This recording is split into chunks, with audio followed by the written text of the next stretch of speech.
ओम श्री परमात्मने नमः। अथ षष्ठो अध्यायः। श्री भगवान बोले, जो पुरुष कर्म फल का आश्रय न लेकर करने योग्य कर्म करता है वह सन्यासी तथा योगी है, और केवल अग्नि का त्याग करने वाला सन्यासी नहीं है तथा केवल क्रियाओं का त्याग करने वाला योगी नहीं है। हे अर्जुन, जिसको सन्यास ऐसा कहते हैं उसी को तू योग जान, क्योंकि संकल्पों का त्याग न करने वाला कोई भी पुरुष योगी नहीं होता।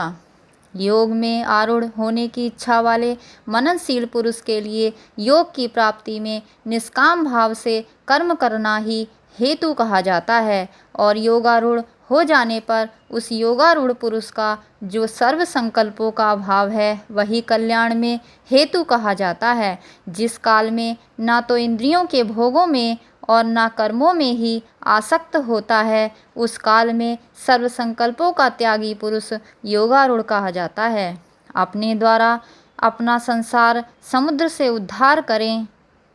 और अपने को अधोगति में न डालें, क्योंकि यह मनुष्य आप ही तो अपना मित्र है और आप ही अपना शत्रु है। जिस जीवात्मा द्वारा मन और इंद्रियों सहित शरीर जीता हुआ है उस जीवात्मा का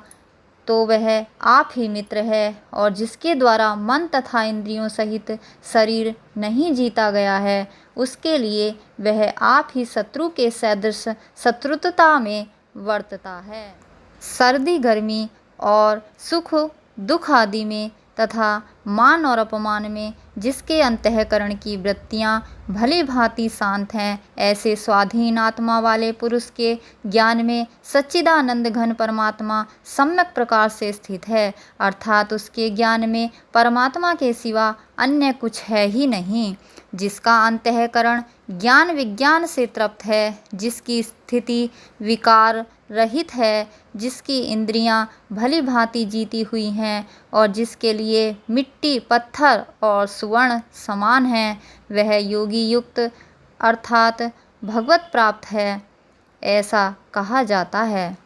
सुहृद मित्र वैरी उदासीन मध्यस्थ द्वेष्य और बंधुगणों में धर्मात्माओं में और पापियों में भी समान भाव रखने वाला अत्यंत श्रेष्ठ है। मन और इंद्रियों सहित शरीर को वश में रखने वाला आशा रहित और संग्रह रहित योगी अकेला ही एकांत स्थान में स्थित होकर आत्मा को निरंतर परमात्मा में लगावे। शुद्ध भूमि में जिसके ऊपर क्रमशः कुशा मृगछाला और वस्त्र बिछे हैं, जो न बहुत ऊंचा है और न बहुत नीचा, ऐसे अपने आसन को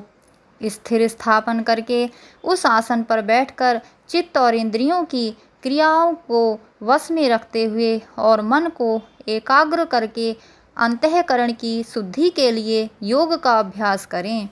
काया सिर और गले को समान एवं अचल धारण करके और स्थिर होकर अपनी नासिका के अग्रभाग पर दृष्टि जमाकर अन्य दिशाओं को न देखता हुआ ब्रह्मचारी के व्रत में स्थित भय रहित तथा भली भांति शांत अंतःकरण वाला सावधान योगी मन को रोककर मुझ में चित्त वाला और मेरे परायण होकर स्थित होवे। वश में किए हुए मन वाला योगी इस प्रकार आत्मा को निरंतर मुझ परमेश्वर के स्वरूप में लगाता हुआ मुझ में रहने वाली परमानंद की पराकाष्ठा रूप शांति को प्राप्त होता है। हे अर्जुन, यह योग ना तो बहुत खाने वाले का, न बिल्कुल न खाने वाले का, और न बहुत शयन करने के स्वभाव वाले का, और न सदा जागने वाले का ही सिद्ध होता है। दुखों का नाश करने वाला योग तो यथा योग्य आहार विहार करने वाले का, कर्मों में यथा योग्य चेष्टा करने वाले का और यथा योग्य सोने तथा जागने वाले का ही सिद्ध होता है।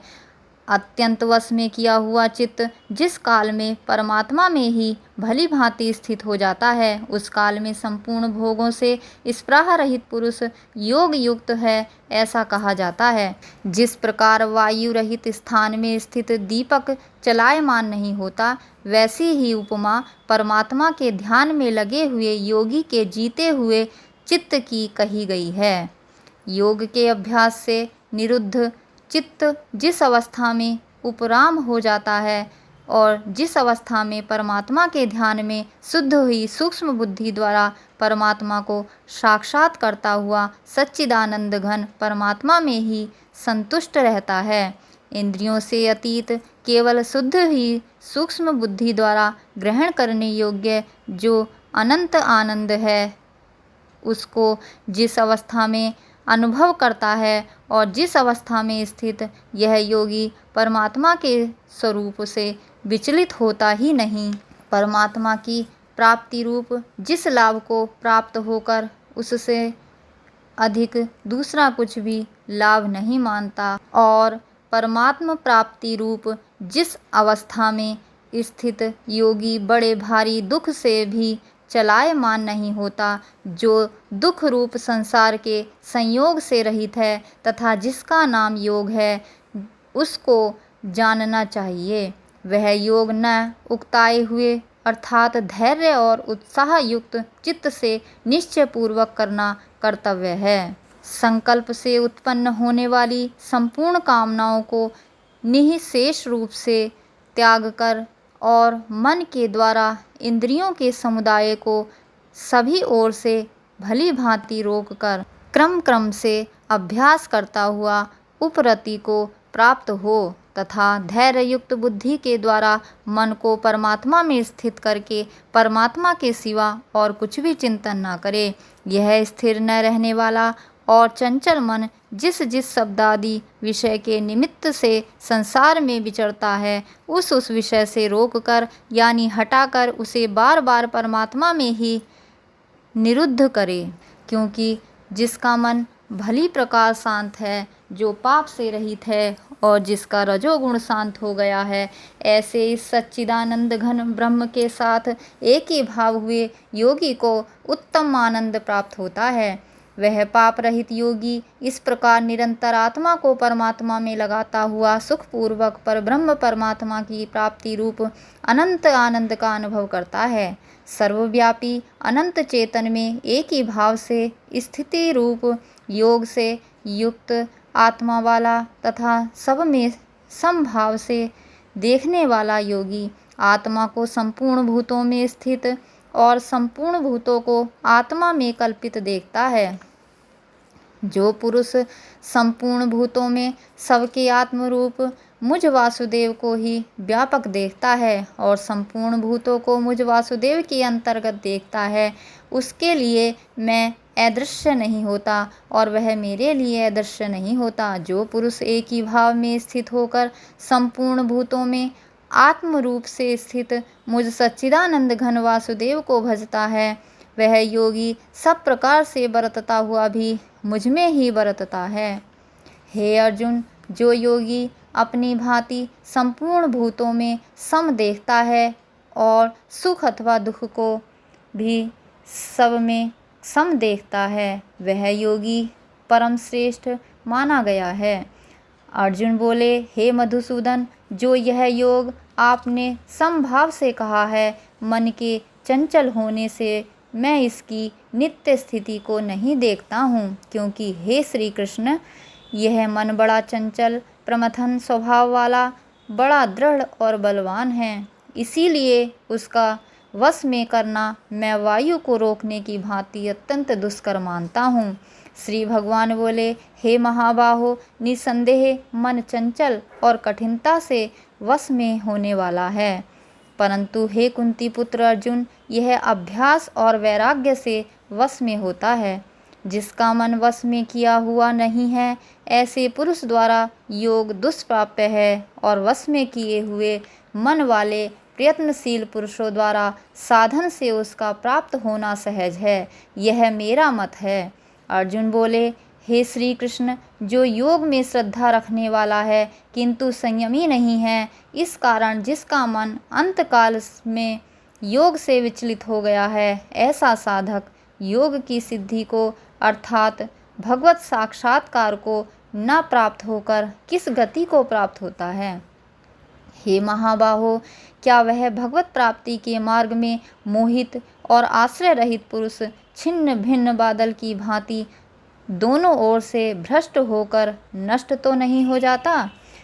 हे कृष्ण भगवान, मेरे इस संशय को संपूर्ण रूप से छेदन करने के लिए आप ही योग्य हैं, क्योंकि आपके सिवा दूसरा इस संशय का छेदन करने वाला मिलना संभव नहीं है। श्री भगवान बोले, हे पार्थ, उस पुरुष का ना तो इस लोक में नाश होता है और न परलोक में ही, क्योंकि हे प्यारे, आत्मोद्धार के लिए अर्थात भगवत प्राप्ति के लिए कर्म करने वाला कोई भी मनुष्य दुर्गति को प्राप्त नहीं होता। योग भ्रष्ट पुरुष पुण्यवानों के लोकों को अर्थात स्वर्ग आदि उत्तम लोकों को प्राप्त होकर उनमें बहुत वर्षों तक निवास करके फिर शुद्ध आचरण वाले श्रीमान पुरुषों के घर में जन्म लेता है, अथवा वैराग्यवान पुरुष उन लोकों में न जाकर ज्ञानवान योगियों के ही कुल में जन्म लेता है। परंतु इस प्रकार का जो यह जन्म है सो संसार में निसंदेह अत्यंत दुर्लभ है। वहाँ उस पहले शरीर में संग्रह किए हुए बुद्धि संयोग को अर्थात समबुद्धि रूप योग के संस्कारों का अनायास ही प्राप्त हो जाता है, और हे कुरुनंदन, उसके प्रभाव से वह फिर परमात्मा की प्राप्ति रूप सिद्धि के लिए पहले से भी बढ़कर प्रयत्न करता है। वह श्रीमानों के घर में जन्म लेने वाला योग भ्रष्ट पराधीन हुआ भी उस पहले के अभ्यास से ही निसंदेह भगवान की ओर आकर्षित किया जाता है, तथा समबुद्धि रूप योग का जिज्ञासु भी वेद में कहे हुए सकाम कर्मों के फल को उल्लंघन कर जाता है। परंतु प्रयत्न पूर्वक अभ्यास करने वाला योगी तो पिछले अनेक जन्मों के संस्कार बल से इसी जन्म में संसिद्धि होकर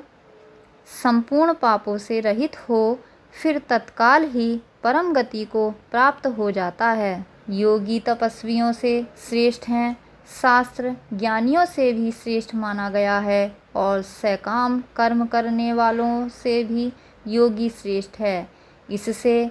हे अर्जुन, तू योगी हो। संपूर्ण योगियों में भी जो श्रद्धावान योगी मुझ में लगे हुए हैं, अंतरात्मा से मुझको निरंतर भजता है, वह योगी मुझे परम श्रेष्ठ मान्य है।